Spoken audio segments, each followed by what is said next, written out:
Hi there, so I'm going to be taking you through my first live annotated bibliography for Special Topics in Human Development, EDU 5199. The article that I covered this week was Mirror Mirror on My Facebook Wall, the effects of exposure to Facebook and how does that impact one's self-esteem. It was written by Amy Gonzalez and Jeffrey Hancock, PhD and MA students, through actually the Toronto University. So what seems to matter these days? Determining the grounds for the study was pretty interesting. It is a qualitative study that looked at several psychological theories and grounds to basically blow up and explore a real study. And the way they did that is they looked at two theories: objective self-awareness and the hyperpersonal model. Both of these are relevant to exploring self-esteem and how individuals feel and interact with one another, and the feelings that come after that interaction also. So OSA is a psychological theory that assumes humans experience life as an object or a subject. So always comparing themselves to a broader social sense, or always comparing themselves to the norm that should be. Hyperpersonal model refers to a presentation theory that allows individuals to work within internet areas. So internet provides a good spot for this, but basically manipulating asynchronous media to control or manipulate the way in which they display or present themselves or information about themselves. So once these kind of two psychological theories were dissected, there was 4 hypotheses that were generated. Now these four hypotheses, they were formed, which really it enabled them to create the study, comparing self-esteem impacts of individuals and also viewing their own profiles versus someone else's, while also looking at the environment in which these individuals are in. So hypothesis 1 looked at negative effects of self-esteem thanks to Facebook. Hypothesis 2 looked at the positive effects of self-esteem versus traditional face-to-face self-esteem measures, offline things. Hypothesis 3 referred to looking at exclusively those individuals who just look at their own profile and seeing how their self-esteem is affected in contrast to viewing someone else's.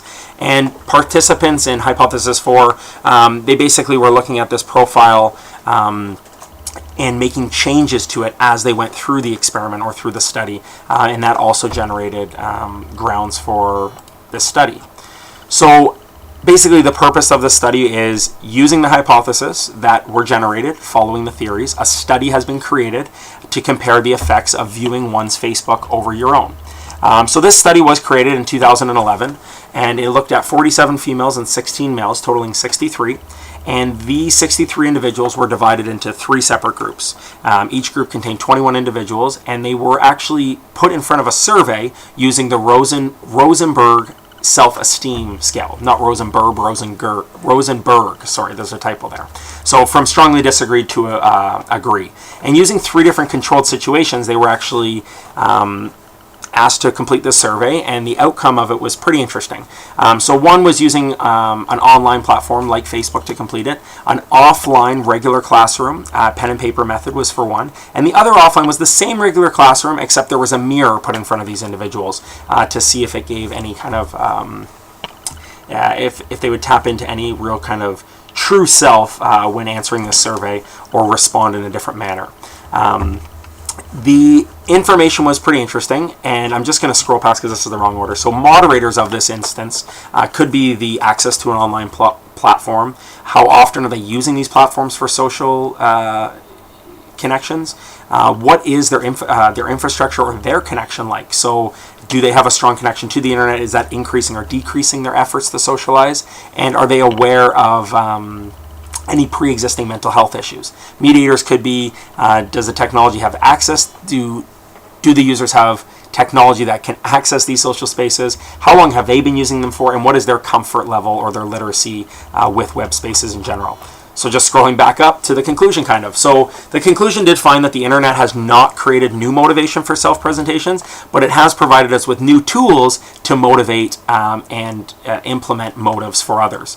So gathered from this study was that information can be exaggerated online, seemingly presented through stereotypical lenses, and can be overinterpreted compared to that same offline source of information. So throughout the survey, they did notice that participants would exaggerate, or they would emphasize things using the online survey in contrast to the face-to-face. It seemed to be more raw and concise with answers. Previously mentioned mediators, all play a variety of roles also for these individuals who are portraying information online.